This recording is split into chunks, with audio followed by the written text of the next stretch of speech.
Bueno, muy buenos días. Les habla Carlos Alberto Muñoz Herrera, representante legal de Asimpol, entidad de forma distinta a la gestión colectiva. Después de esta labor, el año pasado, en la ventanilla única de recaudo de derechos de autor, donde fue la única entidad que perteneció a esta ventanilla, junto con SAICO, con ASIMPRO, con EGEDA y con las demás entidades, lamentablemente me toca informarles que la ventanilla única cesó su actividad desde el 30 de junio del año 2003. Por esta razón, nuestra entidad toma nuevamente las riendas en expedir el certificado de derechos de autor al comercio de la ciudad de Medellín, departamento de Antioquia.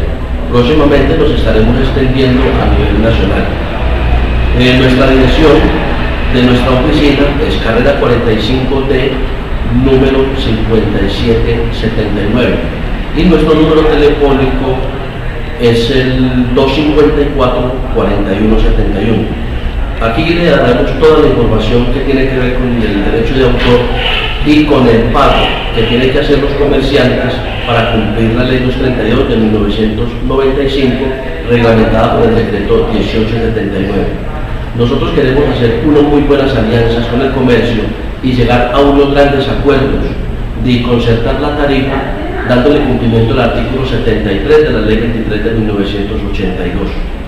Entonces esperamos que reciban esta gran noticia todos ustedes los usuarios de que tienen una entidad seria y que quiere hacer un trabajo real a beneficio de los artistas de nuestro país. Muchísimas gracias y nos vemos acá en nuestra oficina o donde ustedes necesiten para que tengamos unas reuniones y unas capacitaciones o conferencias en el derecho de autor. Muchas gracias.